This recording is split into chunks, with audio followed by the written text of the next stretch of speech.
മുഖ്യമന്ത്രിയുടെ ശ്രദ്ധ പിടിച്ചു പറ്റാനാണെങ്കിൽ ഒരു കേക്ക് വാങ്ങിക്കുക, ബർത്ത്ഡേ ആണെന്ന് പറഞ്ഞാൽ കട്ട് ചെയ്യുക, 10 മിനിറ്റിനുള്ളിൽ പുള്ളി അവിടെ പ്രത്യക്ഷപ്പെടും. കാരണം ഒരു ബർത്ത്ഡേ പാർട്ടിക്ക് പോയ ആളാണല്ലോ ഡൽഹിയിൽ സമരത്തിനും പോയിരുന്നത്.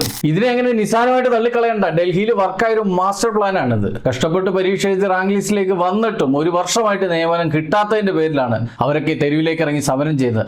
അല്ലാതെ ഓണക്കിറ്റിൽ 2 കിലോ അരി കൂടുതൽ കിട്ടാൻ വേണ്ടിയിട്ടല്ല. എത്ര ധൈര്യമായിട്ടാണ് നിങ്ങൾ മൈക്കിലൂടെ വിളിച്ചു പറഞ്ഞത്, ഞങ്ങൾ ഭരണത്തിൽ വരുമ്പോഴേക്ക് ഈ PSCയുടെ നിയമനത്തിന്റെ പ്രശ്നങ്ങളെല്ലാം മാറ്റുമെന്ന്. എന്നിട്ട് എവിടെ പോയി? വലിയ ഗാംഭീര്യമായിട്ട് നമ്മുടെ മുഖ്യമന്ത്രി പറഞ്ഞല്ലോ, 25 കൊല്ലം പുറകിലേക്ക് പോകാനല്ല, 25 കൊല്ലം മുമ്പിലേക്ക് പോകാനാണ് ഞങ്ങൾ വന്നിരിക്കുന്നതെന്ന്. എന്നാൽ ഞാൻ മുഖ്യമന്ത്രിയോടൊന്ന് പറയാം, നിങ്ങൾ 25 കൊല്ലമല്ല 65 കൊല്ലം പുറകിലേക്കാണ് പോയിരിക്കുന്നത്. ഇത്രയും ആളുകൾ രാപ്പകലെന്നില്ലാതെ സെക്രട്ടേറിയറ്റിന്റെ മുമ്പിൽ നിരന്ന് കിടന്ന് സമരം ചെയ്തിട്ടും മണ്ണ് തിന്നിട്ടും നിങ്ങൾക്ക് യാതൊരുവിധ കൂസലും ഇല്ല. പിന്നെ എന്തർത്ഥത്തിലാണ് നിങ്ങൾ ഇവിടെ നിന്ന് ഡൽഹിയിലേക്ക് പോയിട്ട് മോദിക്കെതിരെ സമരം ചെയ്തത്? അല്ല, നിങ്ങൾ ഭരിക്കുന്ന സംസ്ഥാനം നിങ്ങൾ നന്നാക്കിയിട്ടുണ്ടോ?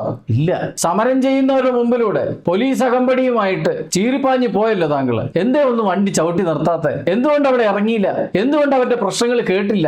എന്തുകൊണ്ട് അവരുടെ ഈ പ്രശ്നങ്ങൾ പരിഹരിക്കാൻ നിങ്ങൾ കൂട്ടാകുന്നില്ല? അല്ല, പ്രതിപക്ഷത്തിരിക്കുമ്പോൾ താങ്കൾ ഒരുപാട് വിമർശിച്ചതല്ലേ ഭരണത്തിലിരിക്കുന്നവരെ കുറിച്ച്? അല്ല, എന്തു പറ്റി? താങ്കൾ ഭരണത്തിൽ വന്നപ്പോൾ എന്തുകൊണ്ട് ഇതൊന്നും നന്നാവുന്നില്ല? ചെയ്യാൻ പറ്റുന്നില്ലല്ലേ? നിങ്ങൾ പ്രതീക്ഷിച്ചില്ല ഇത്രത്തോളം ബുദ്ധിമുട്ട് ഉണ്ടാകുമെന്ന്. തൊടുന്നതെല്ലാം നഷ്ടം, പറയുന്നതെല്ലാം കള്ളം. പിന്നെ എന്തിനാണ് ഇങ്ങനെ കടിച്ചു തൂങ്ങി കിടക്കുന്നത് എന്ന് ചോദിക്കേണ്ടി വരുവാണ് ബഹുമാനപ്പെട്ട മുഖ്യമന്ത്രിയോട്. അവരാരും മറ്റൊരു ഉദ്ദേശത്തോടെ അല്ല സമരം ചെയ്യുന്നത്. വർഷങ്ങളോളം അവർ കുത്തിയിരുന്ന് കഷ്ടപ്പെട്ട് പഠിച്ച് 1-ാം റാങ്കും 2-ാം റാങ്കും 3-ാം റാങ്കും വാങ്ങി റാങ്ക് ലിസ്റ്റിലേക്ക് കയറിയിട്ട് പോലും ഒരു വർഷത്തോളമായിട്ടും നിയമനം കിട്ടിയിട്ടില്ല.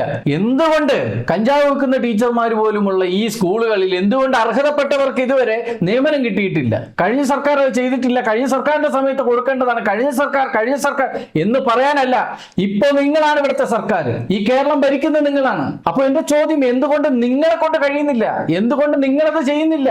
നിങ്ങൾ ഉടനെ അങ്ങ് എടുത്തു ചാടി അവരെ അങ്ങ് നിയമിക്കണമെന്നൊന്നുമല്ല ഞാൻ പറയുന്നത്. പക്ഷെ അവർക്ക് സമാധാനിക്കാൻ, അവർക്ക് സ്വയം ഒന്ന് ആശ്വസിക്കാൻ പറ്റുന്ന ഒരു വാക്ക് എങ്കിലും അവിടെ പോയിട്ട് പറയുക. പ്രതിപക്ഷ നേതാവായാൽ മാത്രമല്ല, മുഖ്യമന്ത്രി ആയാലും റോഡിലേക്ക് ഇറങ്ങാം, ജനങ്ങളെ കാണാം, സംസാരിക്കാം, അവരുടെ പ്രശ്നങ്ങൾ തീർക്കാം. എനിക്ക് നിങ്ങളോടൊന്നേ പറയാനുള്ളൂ, തുടക്കത്തിൽ കൈവെക്കുന്ന എല്ലാ ഭാഗത്തും പാളിച്ചകൾ കണ്ടു തുടങ്ങുന്നത് ഒരു നല്ല ഗവൺമെന്റിന് പറഞ്ഞിട്ടുള്ളതല്ല. എനിക്ക് പ്രത്യേകമായിട്ട് എടുത്ത് പറയേണ്ടത് കേരളത്തിലെ പാർട്ടികളോടാണ്. നിങ്ങൾ എവിടെ പോയി? ജന്തർ മന്ദിറിൽ നടന്ന പ്രൊട്ടസ്റ്റിനെ അനുകൂലിച്ചുകൊണ്ട് നിങ്ങൾ എല്ലാവരും കളത്തിലേക്ക് ഇറങ്ങിയപ്പോ ശരിക്കും സന്തോഷം തോന്നി. നിങ്ങൾ കൂടി കഷ്ടപ്പെട്ടതിന്റെ ഫലമായിട്ടാണ് ആ നീതി കിട്ടിയത്. പക്ഷെ നമ്മുടെ സ്വന്തം നാട്ടിലൊരു പ്രശ്നം നടക്കുമ്പോൾ നിങ്ങൾക്ക് എവിടെ പോയി? നിങ്ങൾക്ക് തിരക്കിലായി. നിങ്ങളുടെ പഴയ ഊർജം എവിടെ പോയി? അതാണ് എല്ലാവരും ചോദിക്കുന്നത്. ആ ചോദ്യത്തിൽ ഒരു ന്യായമുണ്ട്. നിങ്ങൾ വിചാരിച്ചാൽ ഈ ഗവൺമെന്റും കണ്ണു തുറക്കും. ചിലപ്പോൾ ആ കിടക്കുന്നവർക്ക് ഒരു ആശ്വാസവാക്കെങ്കിലും കിട്ടിയെന്നിരിക്കും.